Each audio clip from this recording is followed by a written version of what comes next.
आइए छात्रों, मैं दीक्षांश एडुटेक से संतोष सर हिंदी में आप लोगों को क्लास 3 का फर्स्ट पार्ट 1 कभी नहीं हिम्मत हारो पार्ट लेके आया हूँ। बिल्कुल नए तरीके से पढ़ेंगे हम लोग और इस तरीके से यह कविता है, इस कविता को याद भी करेंगे, साथ साथ इसके अर्थ और मतलब को समझते हुए इस पूरे पाठ को पूर्ण करेंगे। आइए देखते हैं, कभी नहीं हिम्मत हारो।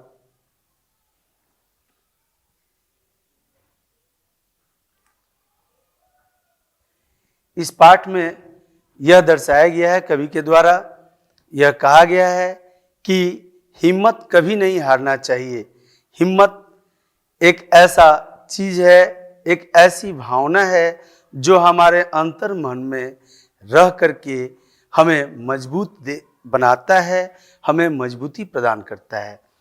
यह कभी नहीं हिम्मत हारो पाठ से हमें यह सीख मिलती है कि हम अपने जीवन काल में आने वाले कई तरह की असुविधाओं, विपत्तियों आदि से हम कभी भी डरे नहीं, घबराए नहीं, बल्कि हिम्मत से काम लें। बहुत से छात्र ऐसे होते हैं जो परीक्षा के नाम पर, परीक्षा आने वाला है, बहुत डर गए। नहीं, ये हिम्मत करना है। हिम्मत करने वालों की कभी हार नहीं होती और कोशिश करनी चाहिए किसी भी चीज को प्राप्त करने के लिए। आइए हम देखते हैं इस पाठ में, कभी नहीं हिम्मत हारो।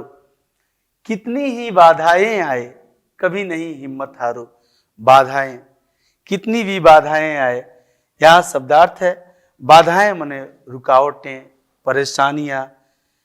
हिम्मत का अर्थ होता है आत्मबल। आत्मबल अर्थात अंतर मन का बल, अंतः मन जो दिखता तो नहीं लेकिन बल बहुत होता है।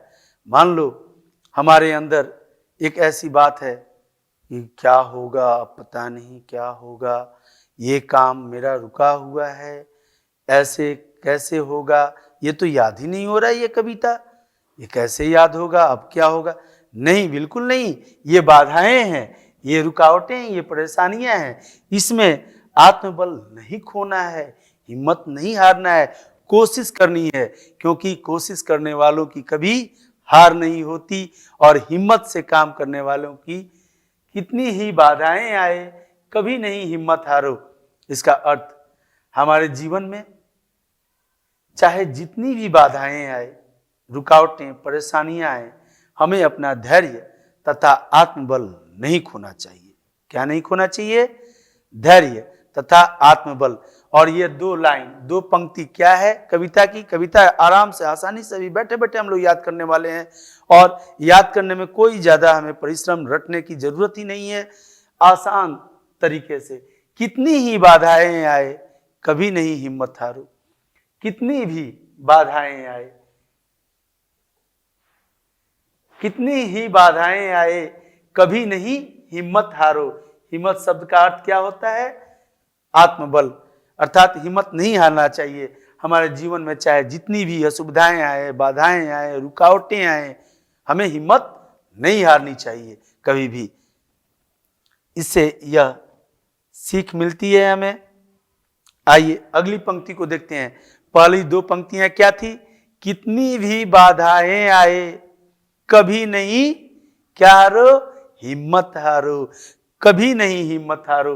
उसके बाद कवि क्या कहते हैं, देखिए, देखो, किसे देखो? कोमल कलियां भी। कौन? कोमल कलियां। कलियां तो कोमल ही होती हैं। कलियां कौन? फूल। फूल की जो छोटे छोटे जो फूल होते हैं, वह छोटे फूलों को कलियां कहते हैं। कितनी ही बाधाएं आए, कभी नहीं हिम्मत हारो।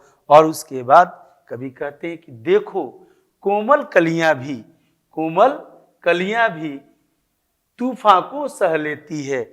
किसको सह लेती है? तूफान को। तूफान किसे कहते हैं? जब जोर की हवा बहती है, बहुत जोरदार हू हू हू करके जो हवाएं बहती हैं, वो तूफान है। देखो, कोमल कलियां भी तूफान को सह लेती हैं। दीपक की बाती जल जल कर, किसकी बाती? दीपक की बाती जल जल कर घना अंधेरा हरती है। क्या करती है? घना अंधेरा हरती है। घना का मतलब हुआ अधिक। अब देखिए यहाँ शब्दार्थ, कोमल का अर्थ होता है मुलायम। कोमल मतलब मुलायम। कलियां, फूल, फूल के पत्ते कैसे होते हैं? मुलायम होते हैं, बिल्कुल सही। कलियां, कलियां किसको कहा जाता है? छोटे फूल। छोटे फूल, फूल के छोटे बच्चे फूल को कलियां कहते हैं। जैसे आप लोग भी फूलों की तरह हैं, कलियों की तरह हैं, वैसे ही तूफान का अर्थ होता है तूफान। दीपक मतलब दिया, दिया जो हम लोग दिवाली के समय जलाते हैं, या अक्सर ही हमारे घरों में माताएं हमारी वो दिया कभी तुलसी जी को, कभी देवी देवताओं को दिखाती हैं हम लोग घर में पूजा करते समय में, वही दिया। बाती माने बत्ती, दिए में जो लगाया जाता है बत्ती, वह बत्ती। घना मतलब अधिक, अंधेरा मतलब अंधकार, हराती माने दूर करती है। हराती मतलब दूर करती है। अर्थात देखो कोमल कलियां भी क्या करती हैं? तूफान को सह लेती हैं। पहली दो पंक्तियां क्या थी? कितनी भी बाधाएं आए कभी नहीं हिम्मत हारो। दूसरी है देखो कोमल कलियां भी तूफान को सह लेती है। दीपक की बाती जल जल कर, दीपक की बाती जो दिया होता है उसके अंदर जो बाती होती है वो जलती है। हम कहते हैं कि दिया जलता है, दिया नहीं जलती, दिया के अंदर वाली बाती जलती है। दीपक की बाती जल जल कर, और क्या करती है दीपक की बाती जल जल कर? तो घना अंधेरा, अधिक अंधेरा जहां हो वहां एक दीपक अगर जला दिया जाए तो क्या होगा? प्रकाश फैल जाता है, और वो प्रकाश कोने कोने में फैलता है, चारों ओर फैलता है, जिसके वजह से वहां न डर लगता है, न जैसा अंधेरा में कुछ नहीं दिख रहा है, लेकिन जैसे ही उजाला होता है हमें सब कुछ दिखने लगता है। उजाला अच्छा लगता है या अंधेरा? बिल्कुल सही, उजाला ही अच्छा लगता है, अंधेरा अच्छा नहीं लगता। कवि कहते हैं, क्या कहते हैं कवि? देखो कोमल कलियां भी एक साथ रहकर तूफान जैसे विकट परिस्थिति को सह लेती हैं। ठीक उसी प्रकार से हमें भी विपत्ति के समय घबराना नहीं चाहिए, बल्कि एकजुट होकर उसका सामना करना चाहिए। जिस प्रकार से दीपक की बाती स्वयं जलकर चारों तरफ के अंधकार को दूर करती है, ठीक उसी प्रकार हमें भी अपने ज्ञान रूपी प्रकाश से अपने आसपास के अज्ञानता रूपी अंधकार को दूर करना चाहिए। ज्ञान रूपी प्रकाश से प्रकाश सदैव ज्ञान का बोध कराता है। प्रकाश ज्ञान का दर्शन कराता है, क्योंकि अंधकार अज्ञानता को प्रदर्शित करता है। अज्ञानता जहां तम है, अंधेरा है, वहां प्रकाश अगर पहुंचे तो हमें सब कुछ दिखने लगता है, जबकि अंधेरा में कुछ नहीं दिखता। अंधेरा अज्ञान है तो प्रकाश ज्ञान का प्रतीक है।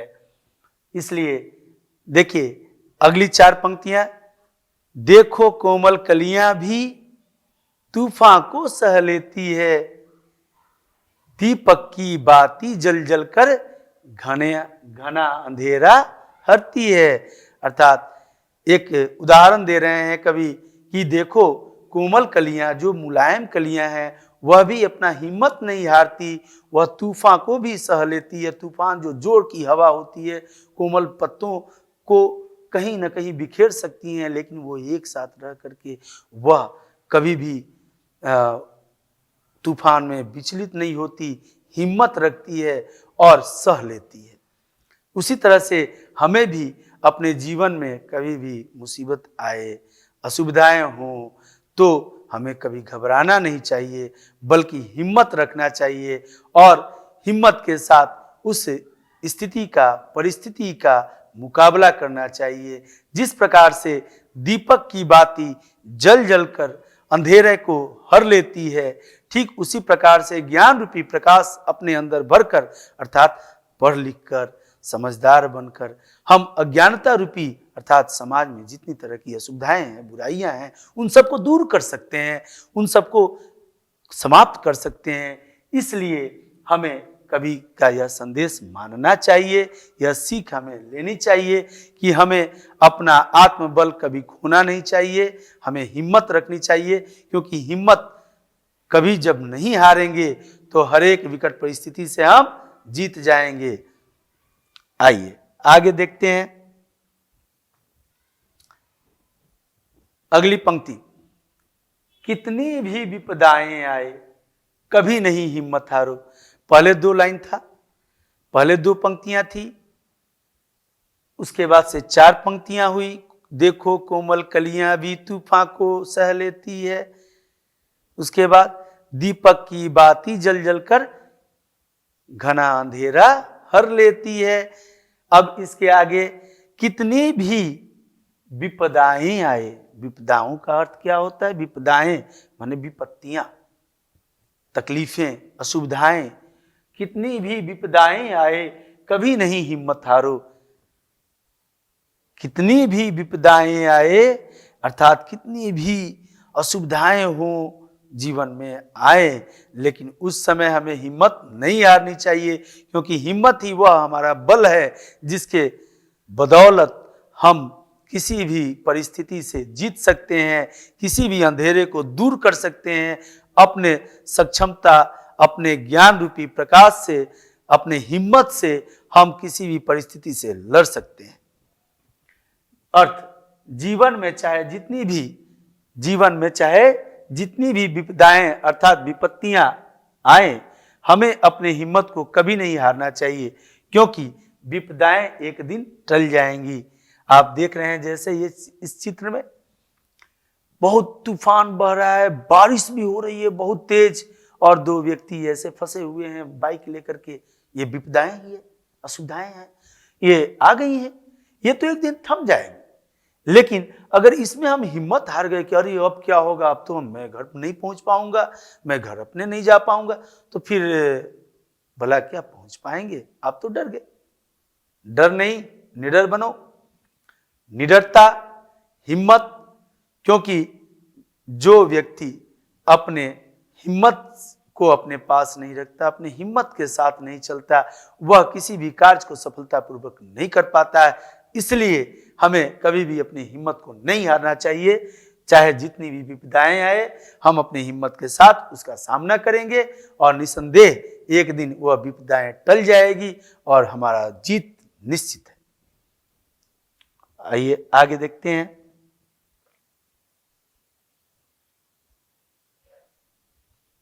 फिर एक उदाहरण दे रहे हैं कवि, और इस बार उदाहरण में चींटी जो छोटी प्राणी है और हाथी जो विशाल प्राणी है, इस धरती पर रहने वाला सबसे बड़ा प्राणी, जो जमीन पर चलने वाले प्राणियों में सबसे बड़ा प्राणी कौन है? हाथी। हाथी और चींटी का उदाहरण दे रहे हैं कवि, और क्या कहते हैं? हिम्मत के कारण ही चींटी, किसके कारण? हिम्मत के कारण। हिम्मत के कारण ही चींटी किससे लड़ जाती है? दुनिया की छोटी प्राणी, दुनिया के सबसे बड़े, जो जमीन पर चलने वाले सबसे बड़े प्राणी हाथी से लड़ जाती है। हिम्मत के कारण ही चींटी किससे लड़ जाती है? हाथी से। हिम्मत के कारण ही चींटी हाथी से लड़ जाती है। किससे लड़ जाती है? हाथी से। बार बार गिर गिर कर मकड़ी छज्जे पर चढ़ जाती है। मकड़ियों को देखे होंगे आप लोग कि बार बार वो गिर जाती है, चढ़ना चाहती है, जाले बुनती है, चढ़ना चाहती है, कभी किसी के द्वारा, कभी किसी परिस्थिति के अंतर्गत उसकी जालें टूट जाती है और वो गिरने लगती है। लेकिन वह क्या हिम्मत हारती है? नहीं, वह कभी हिम्मत नहीं हारती। वह निरंतर चढ़ने का प्रयास करती है और छज्जे पर एक दिन चढ़ जाती है। हिम्मत के कारण ही कौन? चींटी। हिम्मत के कारण ही चींटी हाथी से लड़ जाती है। किससे लड़ जाती है? हाथी से। हिम्मत के कारण ही चींटी हाथी से लड़ जाती है और बार बार गिर गिर कर मकड़ी छज्जे पर चढ़ जाती है।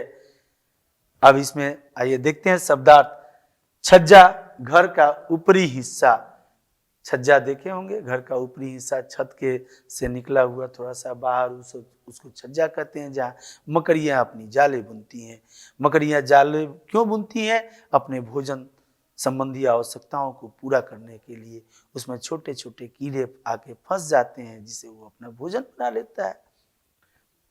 इसका अर्थ देखा जाए, अर्थ है हिम्मत रहने के कारण ही छोटी सी चींटी हाथी जैसे विशाल प्राणी से भी लड़ जाती है, और इसी हिम्मत के कारण ही मकड़ी बार बार गिरकर भी छज्जे के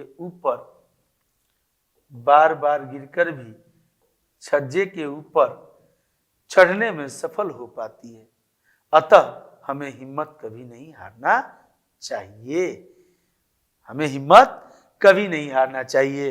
अर्थात देखिए, हिम्मत के कारण ही चींटी, हिम्मत के कारण कौन? चींटी। हिम्मत के कारण ही चींटी हाथी से लड़ जाती है। बार बार गिर गिर कर मकड़ी कहाँ चढ़ जाती है? छज्जे पर चढ़ जाती है। अर्थात हिम्मत के कारण ही चींटी हाथी जैसे विशाल प्राणी से लड़ती है। अर्थात हमें हिम्मत कभी नहीं खोना चाहिए। हम हिम्मत करके रखेंगे तो हमारे किसी भी काम में असफलता नहीं बल्कि सफलता निसंदेह हमें प्राप्त होगी। अगले पंक्तियों में कवि समझाते हैं कि शत्रु, अब शत्रु कौन? दुश्मन। शत्रु कहा जाता है दुश्मन को। जो दुश्मन, कभी कभी बुरे अंकल को आप लोगों ने देखा होगा, वो ऐसे आंख दिखाते हैं, डरावने लगते हैं, गलत गलत काम करते हैं। शत्रु भले ही आंख दिखाएं, शत्रु भले ही आंख दिखाएं आपको, शत्रु भले ही आंख दिखाएं, कभी नहीं हिम्मत हारो। शत्रु भले ही आंख दिखाए इस तरह से या डराए, आंख दिखाना एक मुहावरा है जिसका अर्थ होता है डराना। आंख दिखाना मतलब डराना। शत्रु भले ही आंख दिखाए, कभी नहीं हिम्मत हारे। अर्थात शत्रु चाहे जितना भी डराने की कोशिश करे, हमें अपना हिम्मत नहीं हारना चाहिए। शत्रु का तो काम ही है डराना, शत्रु तो डराते ही है, लेकिन शत्रु के डराने के समय हमें अपने हिम्मत को नहीं हारना है, क्योंकि हिम्मत अगर हार जाएंगे तब तो हार निश्चित है। और हिम्मत रहेगा हम में तो चींटी छोटी सी प्राणी हिम्मत रख के हाथी से लड़ जाती है, तो फिर शत्रु से हम क्यों नहीं लड़ सकते? आंख दिखाए का मतलब डराए, अर्थात डरना नहीं चाहिए हमें अपने शत्रु से, चाहे वो जितने भी आंख दिखाएं, जितना भी डराने की कोशिश करें। अब देखिए अगले पंक्ति में अपने देश के जो सर्वश्रेष्ठ हीरो हैं उनके बारे में कवि क्या लिखते हैं। कौन है सर्वश्रेष्ठ हीरो? हाँ, हमारे बॉर्डर पर तैनात हमारे देश के सैनिक, जिनके रहते भर में ही हम यहां अपने घरों में शांति और अमन चैन से रहते हैं। वह सैनिक हमारे असली हीरोज हैं। साहस ही साथी होता है। साहस माने हिम्मत, साहस ही साथी होता है सीमा के सेनानी का। इसका सीमा के सेनानी का साहस ही साथी होता है सीमा के सेनानी का। रोक नहीं सकती चट्टाने पथ नदियों के पानी का। रोक नहीं सकती चट्टाने, चट्टाने लाख कोशिश करे बहते नदी के पानी को रोकने की, रोक नहीं सकती। छात्रों, दो बड़े बड़े पत्थरों के बीच जब नदी चलती है, पतली सी धार होती है, उसकी पहाड़ के ऊपर से चलती है तो, लेकिन वह धार दो बड़े बड़े पत्थरों के बीच, चूंकि पत्थर वहां पर उनका रास्ता रोकने के लिए खड़े होते हैं, लेकिन वह रुकते नहीं। वह धारा धीरे से दोनों के बीच से एक पतली सी गली मिलती है, निकल जाती है। हिम्मत करती है, डरती नहीं है। पत्थर कहते हैं जो हमसे टकराएगा चूर चूर हो जाएगा, लेकिन पानी भी कम नहीं। पानी कहता है मैं टकराऊंगी नहीं, मैं तो चुपचाप यहां से जाऊंगी।